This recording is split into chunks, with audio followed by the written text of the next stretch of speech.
Hi friends, मैं Shiv sir एक बार फिर से आप लोग का बहुत बहुत स्वागत करता हूं अपने YouTube channel gain knowledge technical में। फ्रेंड्स, आज का जो टॉपिक है वो मेरा प्रीवियस चैप्टर का मेटल से ही चलता आ रहा है। तो आज हम लोग क्लासिफिकेशन ऑफ मेटल्स के बारे में पढ़ेंगे कि मेटल्स का वर्गीकरण कितने तरह से किया गया है और मेटल का जो वर्गीकरण किया गया है उसमें क्या अंतर है, इसको भी साथ ही साथ जानेंगे। तो फ्रेंड्स, आते हैं अपने टॉपिक पे। और टॉपिक पे आने से पहले एक बार फिर से आप लोगों से आग्रह करता हूं कि अगर अभी तक आप लोगों ने हमारे YouTube चैनल को सब्सक्राइब नहीं किया है तो जल्द से जल्द सब्सक्राइब करें और लाइक शेयर कमेंट करना ना भूलें। सब्सक्राइब करते समय यह ध्यान रखें कि बगल में जो बेल आइकन का बटन होता है उसको प्रेस करें और वहां पर नोटिफिकेशन को ऑल कर ले, ताकि जो भी मैं वीडियो डालूं वो आप तक सबसे पहले पहुंचे और इसका आपको लाभ मिले। साथ ही साथ जो स्टूडेंट ट्रेनीज ऑनलाइन क्लास नहीं अटेंड कर पा रहे हैं तो बाद में शेयर करके भी उनको आप लाभ पहुंचा सकते हैं। दूसरा यह है कि अगर आप चैनल को सब्सक्राइब करते हैं तो इसके लिए कोई चार्ज या फी नहीं लगता है, यह निःशुल्क है। तो फ्रेंड्स, अपने टॉपिक पे आते हैं। आपके स्क्रीन पे ये दिखाई दे रहा है क्लासिफिकेशन ऑफ मेटल्स, अर्थात धातुओं का वर्गीकरण। तो धातुओं का वर्गीकरण दो प्रकार से किया गया है। एक है हमारा फेरस मेटल और दूसरा है हमारा non ferrous metal. Ferrous metal वह धातु होता है जिसमें लोहे का अंश होता है। सिंपली आपको याद रखना है कि फेरस मीन्स जिसमें लोहे का अंश होता हो, वो हमारा फेरस मेटल कहलाता है। और non ferrous metal, non ferrous मतलब जिसमें लोहे का अंश ना हो, वो मेटल हमारा नॉन फेरस मेटल कहलाता है। साथ ही साथ अब जानना है, बगल में आप देख रहे हैं कि ferrous metal and ferrous alloy, इसको भी जानेंगे कि फेरस एलॉय होता क्या है।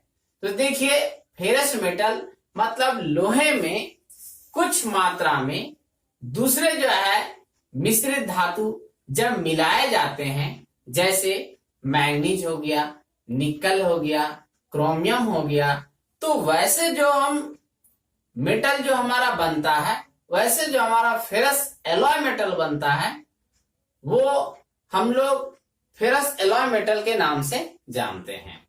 जैसे आप परिचित होंगे स्टेनलेस स्टील। स्टेनलेस स्टील क्या है? वो फेरस एलॉय मेटल है। उसमें क्या मिला हुआ रहता है? तो उसमें हमारा फेरस लोहा है Fe प्लस, और उसमें क्या मिला हुआ है?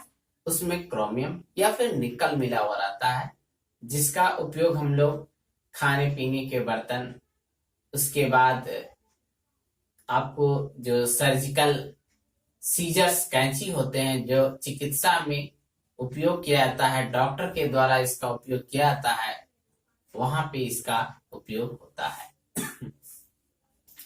अब हम लोग जानेंगे non ferrous metal. Non ferrous metal मैंने आपको अभी बताया पहले कि नॉन फेरस मेटल वह है जिसमें लोहे का अंश नहीं होता है, वो हमारा नॉन फेरस मेटल कहलाता है।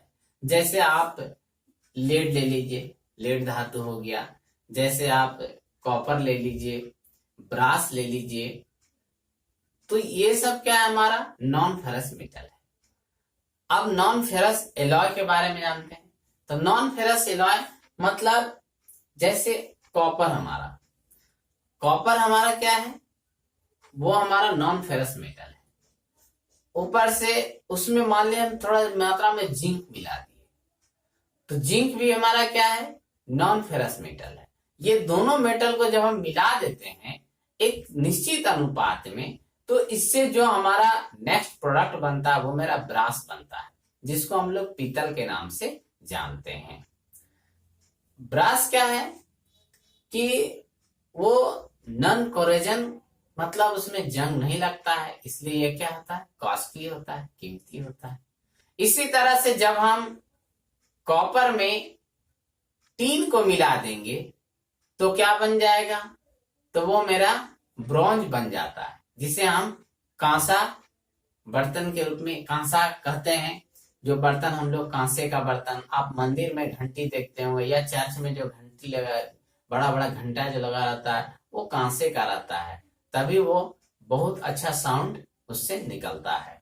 तो यह हमारा नॉन फेरस एलॉय मेटल होता है।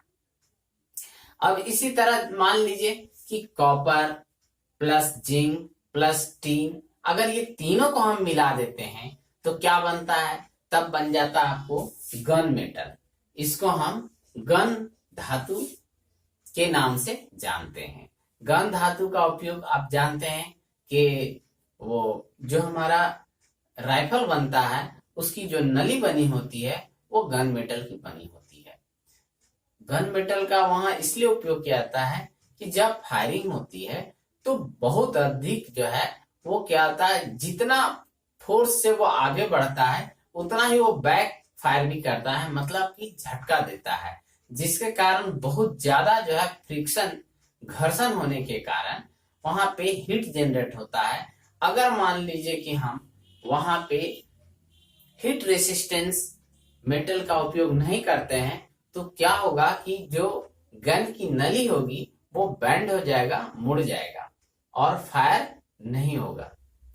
तो ये प्रॉब्लम वहां क्रिएट होती है, इसलिए वहां पे इस प्रॉब्लम से बचने के लिए गन मेटल का उपयोग करते हैं। अब फ्रेंड्स हम जानेंगे कि difference between ferrous metal and non ferrous metal. Ferrous metal और नॉन फेरस मेटल में क्या अंतर है। तो अभी मैंने दोनों का डेफिनेशन बताया, फेरस और नॉन फेरस का। तो जब हम अंतर इसमें देखेंगे तो देखिए आपको बताएगा कि फेरस मेटल वह है जिसमें लोहे का अंश होता है और नॉन फेरस मेटल वह है जिसमें लोहे का अंश नहीं होता है। दूसरा अंतर यह है कि फेरस मेटल क्या होता है, इसमें जंग लगती है, लेकिन नॉन फेरस मेटल जो होती है वो क्रोजन लेस होती है, मतलब उसमें जंग नहीं लगती है।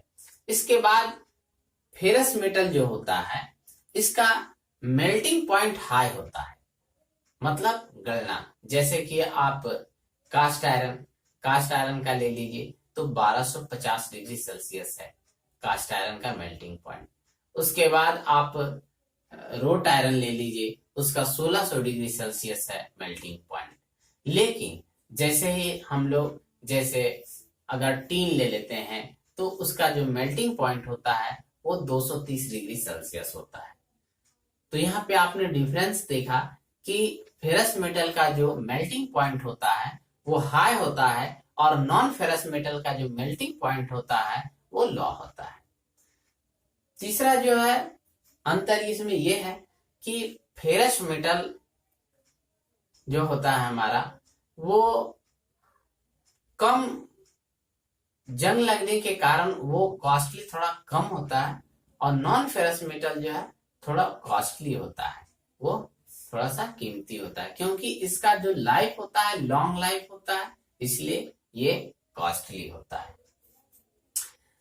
अगला जो अंतर है कि फेरस मेटल जो आप देखते हैं, फेरस मेटल का इसका उपयोग हम लोग लॉन्ग लाइफ को देखते हुए करते हैं और नॉन फेरस मेटल का जो है इसका लाइफ अधिक होने के कारण इसका जो एरिया है, लिमिट है, वो ज्यादा